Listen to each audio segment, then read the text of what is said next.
Alors, nous allons résoudre des inéquations avec le cercle trigonométrique. Donc, on vous demande de trouver x tel que le cosinus de x soit positif avec x appartenant à moins pi, c'est-à-dire x étant une mesure principale. Alors, on va essayer de traduire géométriquement cette contrainte. Donc, on va dire soit x un réel qui vérifie eh bien, le cosinus de x est positif. On considère le point M, soit M, le point image de x sur C, le cercle trigonométrique. D'accord ? Alors, voyons voir ce que ça donne. Eh bien, je fais un cercle trigonométrique.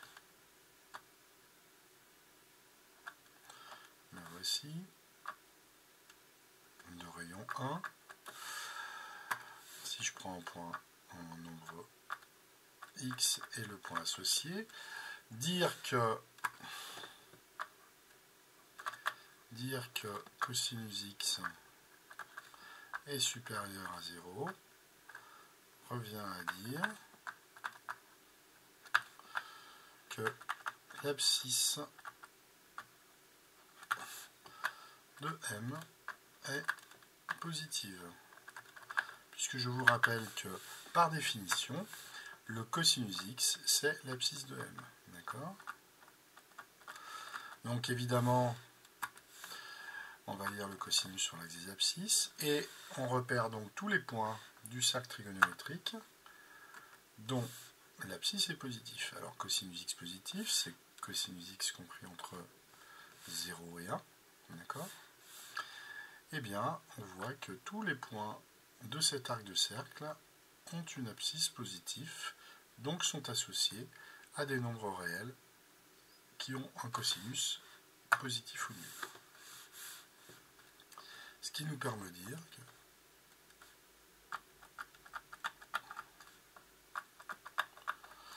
on va conclure tous les points de l'arc de cercle allant des points image de moins pi sur 2 à pi sur 2 dans le sens direct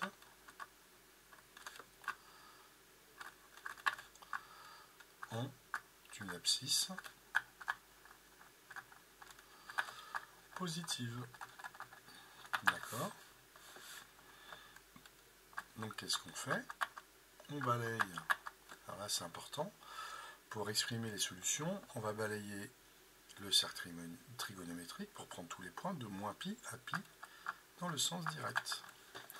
Et on peut donc en conclure que tous les réels compris entre moins pi sur 2 et pi sur 2 sont solutions de cette inéquation puisqu'ils correspondent à des points dont l'abscisse va être positive et le cosinus x est alors positif ou nul.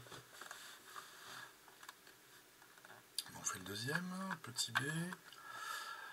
On cherche, on va introduire le point, donc soit x appartient à R,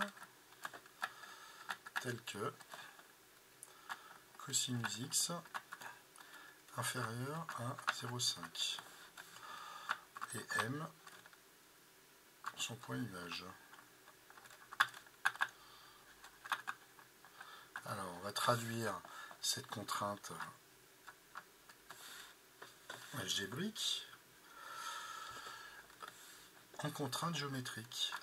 On prend un cercle trigonométrique. D'accord. Voilà. Alors, eh bien, imaginez un point M. On prend un point M ici, M de x. Son cosinus est sur l'axe des abscisses, c'est l'abscisse du point M. Très bien. Et j'impose comme contrainte que le cosinus soit plus petit que 0,5. D'accord? Donc vous voyez, ici, le cosinus doit être strictement inférieur à cette valeur. Donc, le point M appartient forcément à cet arc de cercle. D'accord? Alors, comment on va décrire les réels qui ont des points d'image sur cet arc de cercle? Alors, forcément, attendez, puisque le cosinus ne peut pas être égal à 0,5, on a une inégalité stricte, le point M ne peut pas être ici ou ici.